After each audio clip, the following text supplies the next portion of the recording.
Ben Johns has every reason to be pumped at the end of this PPA San Clemente because he's about ready to serve for gold.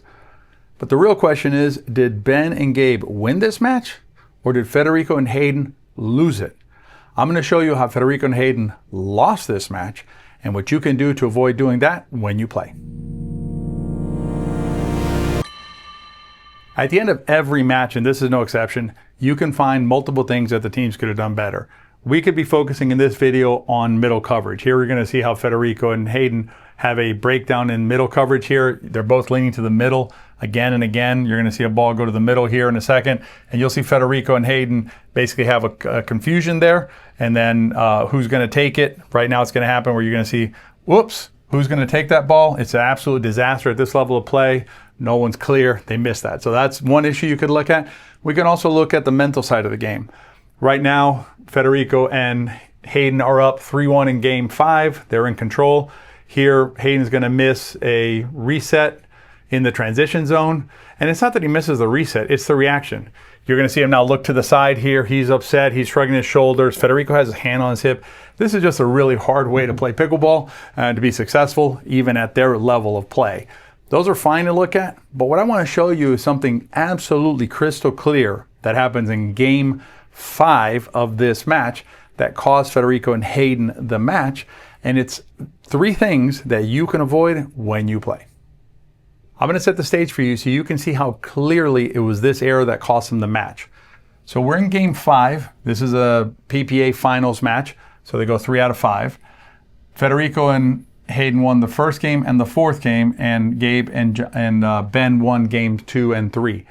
The 4th game was won pretty decisively by Federico and Hayden. So they're going into game 5 with the momentum. They just won game 4. They're down 0-1, but we're going to see how they're going to basically score 1 point here. They're excited. Now it's 1-1. They're going to score another point here and take a 2-1 lead. And while they're hitting these awesome dinks and nice disciplined rally here with a finish by Hayden, shout out to the PPA Tour, the best pros in the game plan, the PPA. And without this footage, you and I aren't able to have this conversation to teach you these important points. Follow the PPA on Pickleball Live, or Pickleball TV, I should say, and also at the PPA Tour if you want to go see them live. Here we're going to see another successful attack. Actually, the attack wasn't successful, but the final attack will be.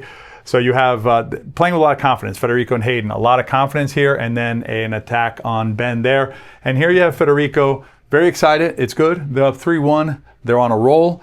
It looks like they're going to close out this gold medal match. So what went wrong? So the stage is set. Federico and Hayden have the momentum. Even though Ben's serving here, Federico and Hayden are up 3-2 in game 5. Things seem pretty good for Federico and Hayden. We're going to start here by looking at how the wheels start falling off of their game. We're going to start here with an easy point for Ben and Gabe. I'm going to slow it down for you now, and we're going to run it again because I want to show it to you in parts. This is such a common mistake that happens. Return to serve, not even halfway down the court. One of the best strikers in the game coming forward. Look where Hayden's having to hit that ball. And then here, there's a little bit of a mental side there because he just blows that ball up way too hard. Too easy. So now it's 3-3. Next time Hayden returns serve, same problem again. And I'm going to break it down for you again so you can see it clearly. We're going to see a short return of serve here. Boom, right there. Again, best ball striker, one of the best ball strikers. Look where Hayden's standing when he hits the ball. Look where he's standing when he hits the 4th. Ben's going to come forward. This is way too easy, folks. So this is error number 1 that keeps on happening again and again and again. Short returns of serve. The next time that Hayden goes to return serve, he misses the return of serve. So now the score is 6-3 in favor of Gabe and Ben. 3 of those points are short returns of serve and a missed return of serve. Here we get to see the impact of the short return of serve from this side. Look at Ben Johns, where he's hitting the ball from. He's coming forward. Look where Hayden is. And Gabe's going to come in. So Gabe's going to be closer to the MBZ than Hayden at the time of the 4th. You cannot play pickleball like that, folks. There's that middle coverage, confusion again. But the pressure's already on. Just too much. So what we're seeing here is we're seeing a repetition of this. This is one of my common pet peeves here. This is a stacking error. So we have Gabe being able to drive down the line. It's just too easy that way. When you make these kind of stacking errors like that, where you have the player being able to come across. And let me run that one for you again so you can see it. So basically what we have is we have Federico and Hayden want to play like this. So Hayden wants to play over here and Federico wants to play over there. I respect that. Okay, I have no problem with that idea.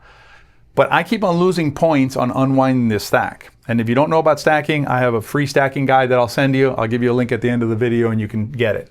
But basically, they want to unwind. So Federico wants to come over here and Hayden wants to come over here. The problem here is that you have Gabe has returned cross court, right? I'm sorry, Federico's returned cross court. Gabe's going to hit the ball from here. This whole lane is open to him. So what he's going to do is he's going to power that ball down the lane he has available to him. It's too much pressure on Federico. You have Gabe coming in. That's too easy, folks. Keep unwinding the stack like that. So the three errors that I'm seeing here is I'm seeing short returns of serve. I'm seeing missed returns of serve, like this one here at 8-3. So I have 2 missed returns of serve so far. I have 4 fourth shot errors there. And then I'm going to have another one here, right? They're unwinding. He gets out of this one, but that's a disaster. The pressure's already on. Now they get out of this one, but it's just so much pressure all the time when you're trying to unwind the stack and you're getting attacked because of short returns of serve or returns of serve in the wrong spot. So basically what you have here is you have a series of missed returns of serve, 2 of them, missed 4 shots. At the end of this match, or at the end of this game, you're going to have 5 of them. So how many points is that in total out of 11?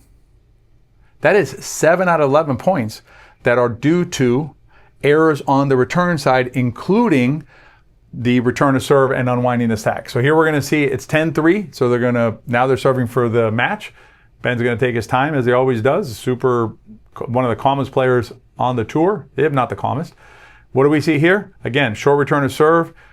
Just, mental error by Hayden there. Bad return to serve.